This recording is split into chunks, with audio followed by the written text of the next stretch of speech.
Start.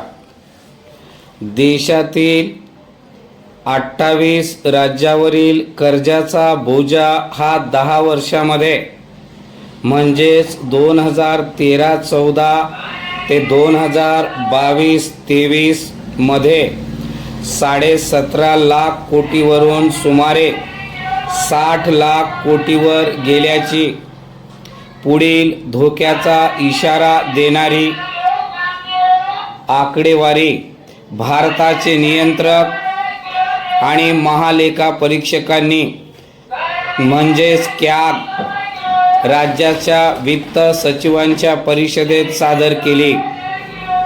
या दशकभरात राज्याचा सकल राज्य उत्पन्नाच्या तुलनेत कर्जाचे प्रमाण तिप्पट वाढून सरासरी 22.96% झाले आहे।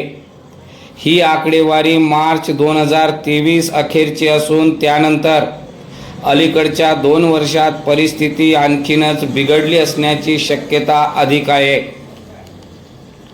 एकूणच राज्याच्या सकल उत्पन्नाच्या 25% आत कर्जाचे प्रमाण असावे असे वित्तीय व्यवस्थापनातील संकेत असतात, पण कॅगच्या अहवालानुसार पंजाबमध्ये कर्जाचे प्रमाण सकल राज्य उत्पन्नाच्या 40% अधिक होते। नागालँड 37.15%, पश्चिम बंगाल 33.70%, हिमाचल प्रदेश 33.6%, बिहार 32.58% असा त्यानंतरचा क्रम। महाराष्ट्राचा विचार केल्यास या वर्षाअखेर कर्जाचा बोजा 9.33 लाख कोटीवर जाईल असे अर्थसंकल्पीय आकडेवारी सांगते। म्हणजे एकूण सकल राज्य उत्पन्नाच्या तुलनात कर्जाचे 18.87% असेल, तेही मार्च 2023 अखेर 14.64% होते। पण महाराष्ट्राच्या डोक्यावरील कर्जाचा आकडा मात्र देशात सर्वाधिक। दरवर्षी आपल्या राज्यावरील कर्जाचा बोजा सरासरी 1 लाख कोटींनी वाढत असल्याचा कल दर्शवितो। परिच्छेद मतांसाठी सवंग लोकप्रिय घोषणा करण्याचा सपाटा राजकीय पक्षांनी लावल्यानेच राज्य आजच्या घडीला आर्थिक दृष्ट्या अडचणीत आले आहे। वास्तविक 2013-14 ते 2022-23 या 10 वर्षात पगार, निवृत्तीवेतन आणि व्याज चुकते करणे या 3 प्रकारचा खर्च 2.5 पटीने वाढला आहे। महसुली उत्पन्नात तेवढी वाढ होत नसल्याने खर्च भागवण्यासाठी कर्ज घेण्याची वेळ राज्यावर आली। वस्तू आणि सेवा कर प्रणाली लागू झाल्यापासून राज्य आर्थिकदृष्ट्या कमकुवत झाले।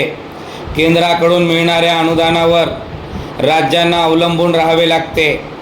तरीसुद्धा निवडणुकीच्या तोंडावर मतासाठी विविध समाज घटकांना भरभरून आश्वासने दिली जातात। महाराष्ट्रात वर्षाला 40,000 कोटीच्या आसपास रक्कम लाडक्या बहिणींना अनुदान स्वरूपात वाटावी लागणार आहे। अजूनही शेतकऱ्यांच्या कर्जमाफीच्या आश्वासनाची पूर्तता करण्यात आलेली नाही।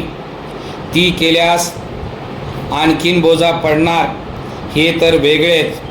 पंजाबमध्ये आम आदमी पार्टी सरकारने सत्तेत आल्यावर 300 युनिटपर्यंत मोफत वीज देण्याचा निर्णय घेतल्याने तेथील जवळपास 90% ग्राहकांना वीज बिल येत नाही।